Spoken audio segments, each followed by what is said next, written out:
Okay, before we dive into the meat and potatoes of this installment of the big music theory online class that I'm making here, I want to do a little bit of review just to make sure that we're all on the same page. So just a couple quick videos reviewing the kind of main points of what we need to know going forward to be successful in this class. I'm not going to review everything that we've covered in the first two versions of this class, but the kind of most relevant things that I want to be sure that we're on the same page on before we go forward. So first things first, key signatures and keys, particularly just major keys, because we're going to talk about minor keys shortly. So I want to be sure that we're on the same page with how to determine what key we are in. Let's just look at a couple key signatures. And particularly what I want to remind you of here is the rule to figure it out. So let's throw this key signature on here. And I want you to tell me what key we are in. Do you remember the rule? The rule for sharps. When you see sharps, the rule is you take the last sharp and you go up a half step. So this is a C sharp.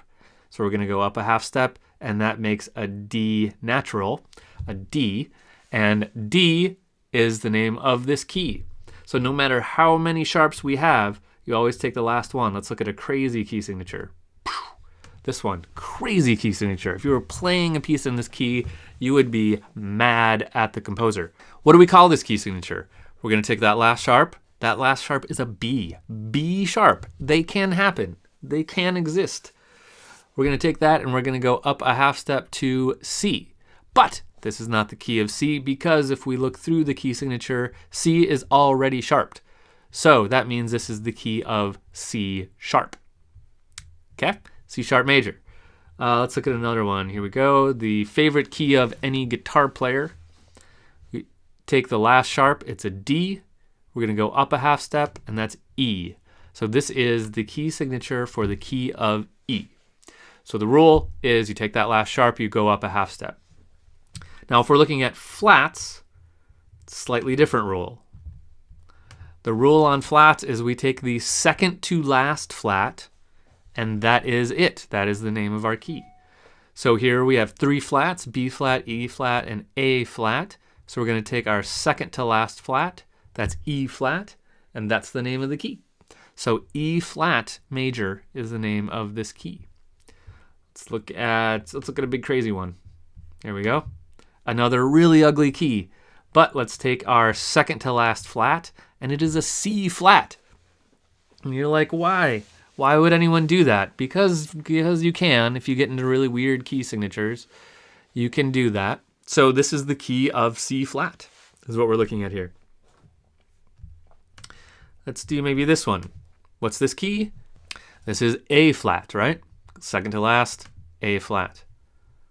Just two flats. The key is going to be B flat, because second to last one. Now there's one exception to, actually there are two exceptions to these rules that I've told you. The first one is when we have one flat, because we can't take the second to last accidental in the key signature because there's only one. So in this case, you just have to remember one flat is the key of F. F is one flat. The other exception to all rules is if there are no sharps or flats. And in that case, it is the key of C major. So C major is no flats or sharps, just nothing. One flat is F, and all the rest of them follow those rules. If it's sharp, you take the last one, go up a half step. If it's flats, you take the second to last one, and that's the name of it. So that's how we figure out the name of the key we are in based on the key signature.